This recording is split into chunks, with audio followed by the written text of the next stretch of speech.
అభివృద్ధి కోసమే సీఎం కలిసినాం, అభివృద్ధి కోసమే సీఎంని కలిసినాం, మేము పార్టీ మారతలేం, అనవసరపు ఊహాగానాలు వద్దు, మెదక్ పార్లమెంట్లో గులాబీ జెండా ఎగరవేస్తాం, మోడీని రేవంత్ రెడ్డి కలిసినట్టే మేము సీఎంను కలిసినాం అంతే వివరణ ఇచ్చిన బీఆర్ఎస్ ఎమ్మెల్యేలు. అంతకుముందు సీఎం రేవంత్ను కలిసిన బీఆర్ఎస్ ఎమ్మెల్యేలు మైపాల్ రెడ్డి, సునీత లక్ష్మారెడ్డి, కొత్త ప్రభాకర్ రెడ్డి, మాణిక్రావు వీళ్ళు పోయి నిన్న కలిసేసరికి మొత్తం మీడియాలో అంతా ఒకటే ముచ్చట ఏంటంటే ఈ నలుగురు పార్టీ మారుతురని.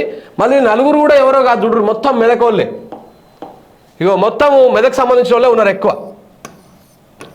సో వీళ్ళంతా పార్టీ మారుతురు అని చెప్పేసి వార్తలు వచ్చినాయి మీడియాలో, సోషల్ మీడియాలో రకరకాలుగా వార్తలు వచ్చినాయి. నలుగురు పార్టీ మారేటువంటి అవకాశం ఉంది అని చెప్పేసి. సో దీంతో వీళ్ళు ప్రెస్ మీట్ కూడా పెడుతురంట.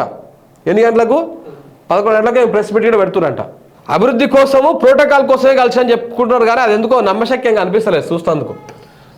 మరి కొత్త ప్రభాకర్ రెడ్డి హరీష్ రావు గారికి చాలా దగ్గర, ఈమె సునీత లక్ష్మారెడ్డికి కూడా హరీష్ రావు గెలిపించినట్టు దగ్గర ఉండి, వీళ్ళందరూ హరీష్ రావు మనుషులే. మరి ఎందుకు పోయిరంది అనేది ఒకసారి ఆలోచన చేసుకోవాలి, చూడాలి మరి ఏం జరుగుతుంది అనేది. ఇప్పుడు వాళ్ళ ప్రెస్ మీట్ బట్టి వాళ్ళు మాట్లాడే మాటలు బట్టి అర్థమవుతుంది సగంబడ. దళిత బంధు కోసం ధర్నా, నర్సింగ్ విద్యార్థిని ఆత్మహత్య అంట. బీఆర్ఎస్లోనే ఉంటా గుత్తా సుఖేందర్ రెడ్డి. బీహార్ మాజీ సీఎం కర్పూరి ఠాకూర్కు భారతరత్న అంట నిన్న కేంద్రం ప్రకటించింది.